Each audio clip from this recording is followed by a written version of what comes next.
antes que nada, quiero pedirles una disculpa porque quien iba a dar esta plática era el doctor Sergei Fomine y tuvo un problema personal y no pudo venir. Así que yo les voy a dar una plática que no es exactamente lo que yo había pensado que fuera la plática, pero la idea es darles un poco de idea sobre lo que se hace utilizando el cómputo en materiales. Realmente el cómputo en la ciencia de materiales, ciencia de ingeniería de materiales, es una herramienta que es fundamental. Vamos desde la interpretación de señales, como decía Javier, también somos de los que medimos señales de todas clases, y no solo en una dimensión, sino en 2 y en 3D. En el caso de materiales, la parte 3D es bien importante. En la parte experimental, la recolección de datos es una parte fundamental, se hace una gran cantidad de recolección de datos, se tienen problemas de Big Data. En la parte que yo me dedico es la parte más de simulación, y la simulación en materiales ha adquirido una relevancia muy importante. De hecho, ya estamos en la época en que podemos diseñar materiales al gusto, utilizando métodos computacionales. Y les voy a hablar un poquito sobre esto de fullerenos.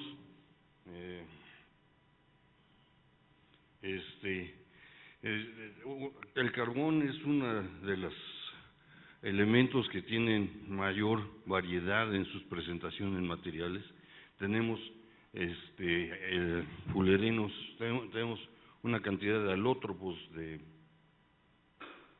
del carbón muy grande. Vamos desde materiales ultraduros, como es el diamante,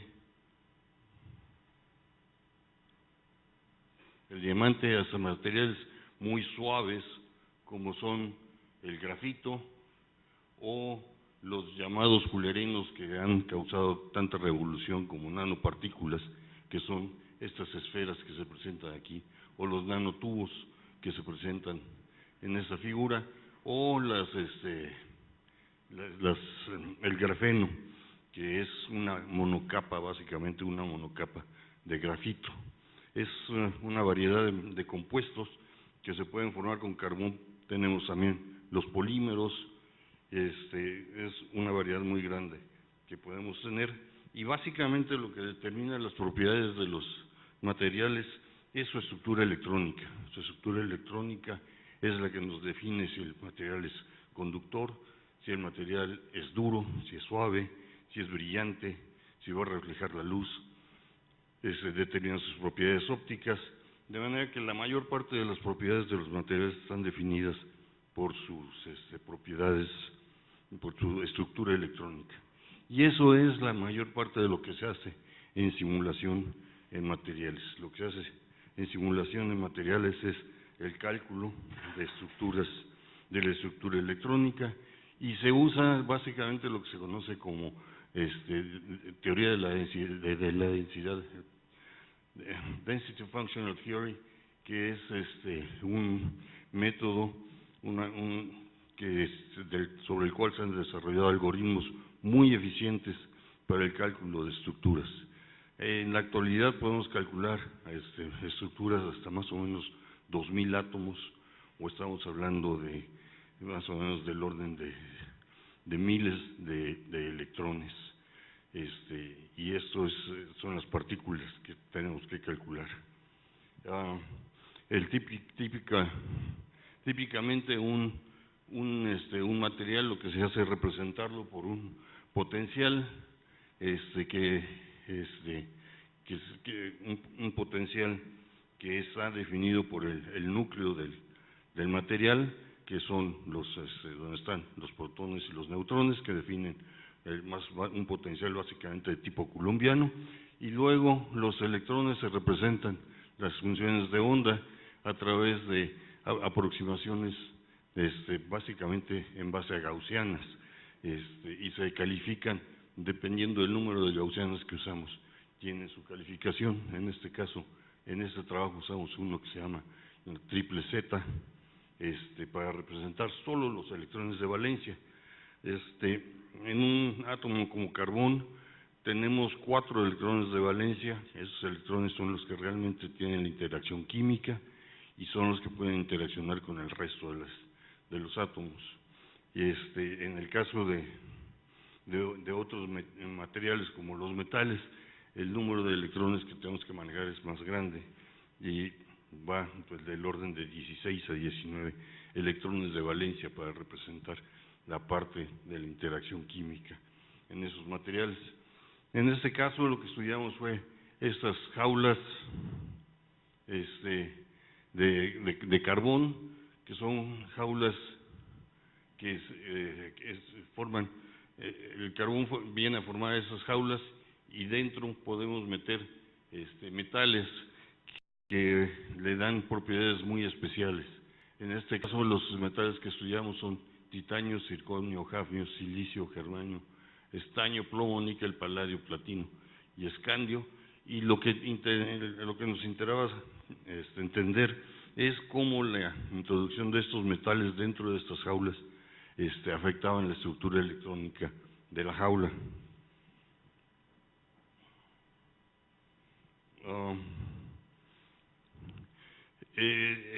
Resulta que aunque la jaula es muy simétrica, el metal no se presenta siempre en el centro, dependiendo de la interacción que tiene con los carbones que forman la jaula, se puede ir a diferentes distancias del centro, y solamente en algunos casos, como en el estaño y el hafnio y el plomo, se localizan en el centro.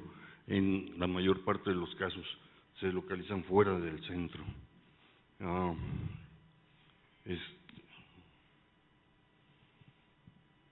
Esto es lo que nosotros nos indica si este compuesto puede ser posible, y eso lo hacemos midiendo lo que es la energía de enlace, la energía de formación del compuesto.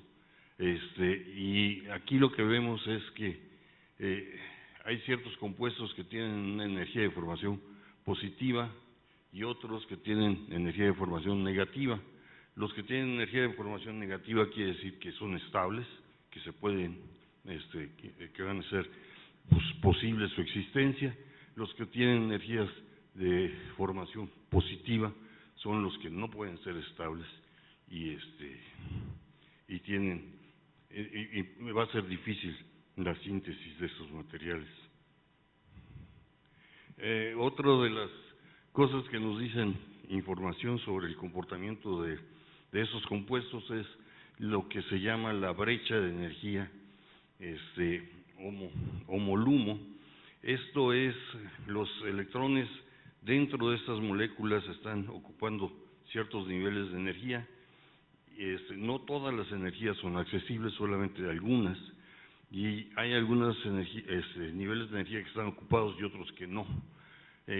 A temperatura cero estarían ocupados todos los niveles de energía más bajos, y la diferencia de energía entre el más bajo ocupado y el primero desocupado es lo que se llama esta brecha de energía, que nos dice mucho sobre la reactividad del material. Un material que tiene una brecha de energía grande generalmente es un material más estable, pero que le es difícil tener actividad con otros materiales. En cambio, un material que tiene una brecha de energía pequeña, generalmente lo que es un material reactivo que perfectamente se puede enlazar con otros materiales. No hay mucho tiempo.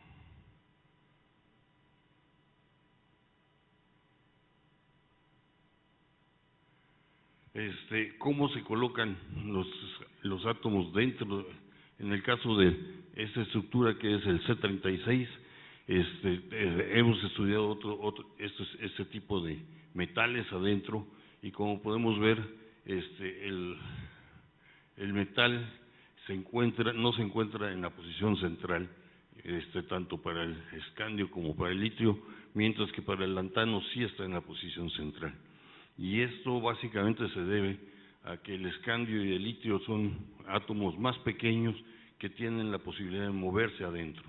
En cambio, el lantano, por el tamaño que tiene, queda enjaulado y fijo en el centro.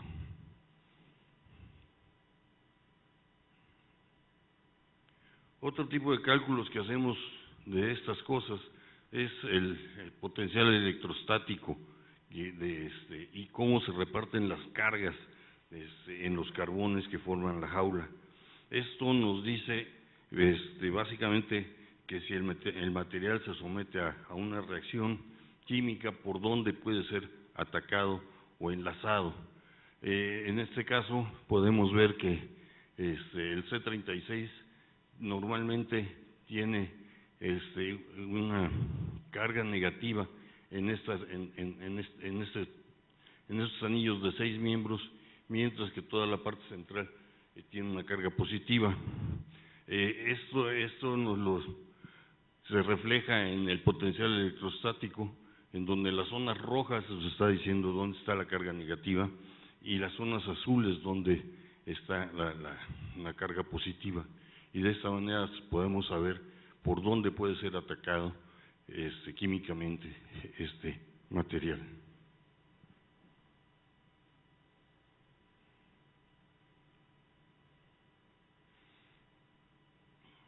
Otro que calculamos, que estudiamos, fue el C44, también con materiales semejantes a con metales adentro semejantes a los casos anteriores. En este caso escogimos escandio, itrio, lantano, titanio, circonio y hafnio. Conforme va creciendo la jaula, hay más posibilidades de diferentes conformaciones que puede tomar la jaula. De manera que ya en este caso, por ejemplo, tenemos que tomar en cuenta la existencia de estas dos conformaciones para encontrar cuál de ellas es la de menor energía. En este caso, es el 89, es el que tiene menor energía, pero el 75 tiene una energía muy cercana a él y por lo tanto puede ser en este caso podemos ver que otra vez los metales que se les ponen en el centro pueden ocupar diferentes posiciones, pero tenemos que es más fácil que los metales estén en el centro que en los casos anteriores. Y nuevamente el estudio de cargas nos dice cómo esta jaula con los metales adentro. Hay una cosa que es muy interesante y es que los casos más estables de estas jaulas con metal adentro es cuando el metal es capaz de transferir electrones a la jaula, y la cantidad de electrones que debe transferir a la jaula son 3 electrones. Entonces el metal pierde 3 electrones y la jaula gana 3 electrones, por lo cual en el análisis de carga podemos ver que en la jaula, aquí en el lantano se ve muy claro, cómo está cargada negativamente, mientras que el metal está cargado positivamente.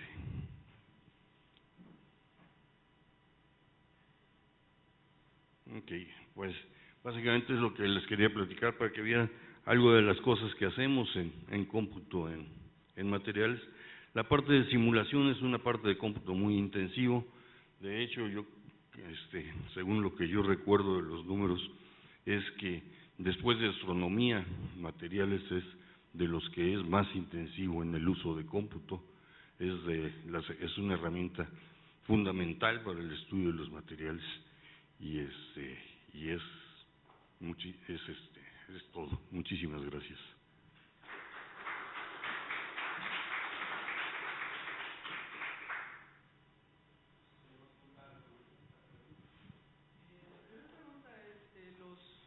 Los fullerenos tienen, bueno, ¿qué usos comerciales tienen, si es que lo tienen?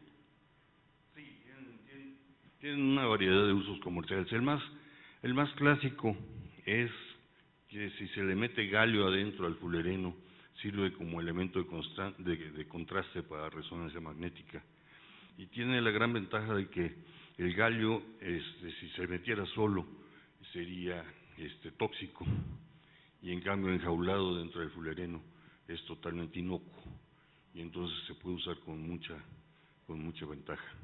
Ese es, digamos, el mayor uso que ha tenido hasta ahorita los fullerenos.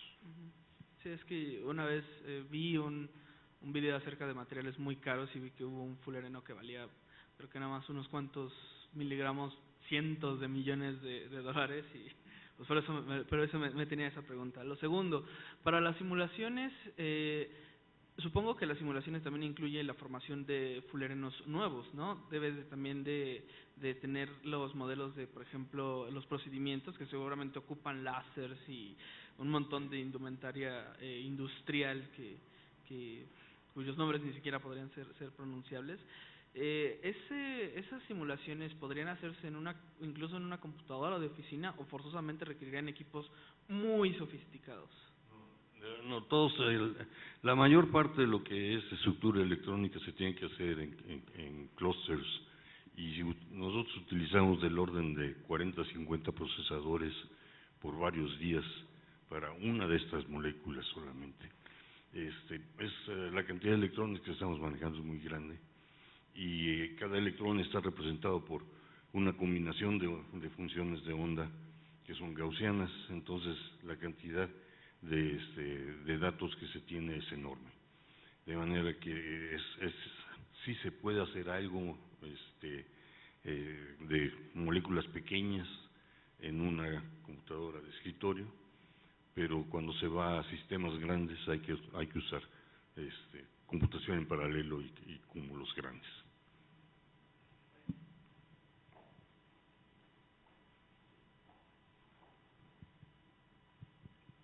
Perdón, de las combinaciones que ustedes prueban, me supongo que buscan ciertas propiedades cuando, digamos, de todas estas simulaciones, ¿escogen algunos para luego producirlos en laboratorio? Generalmente es un tanto al revés. Utilizamos los que se han producido en el laboratorio como modelos para ver si nuestros cálculos son adecuados. Y después entonces metemos nuevas cosas para predecir qué es lo que sucedería, que serían metales interesantes. Metales como los metales nobles, por ejemplo, los metales de transición, son metales que pueden tener propiedades interesantes tanto química como físicamente, y son los que se escogen.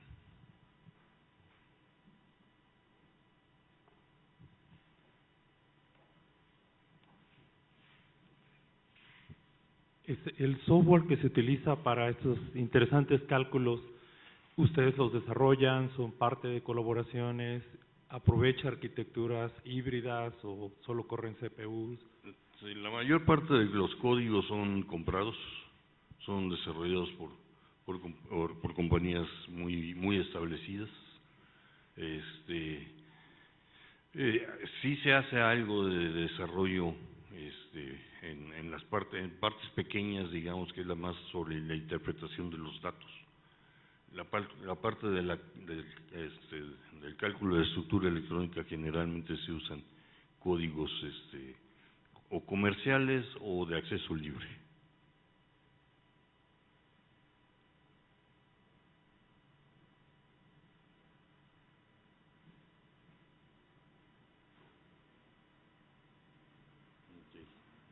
Muchísimas gracias.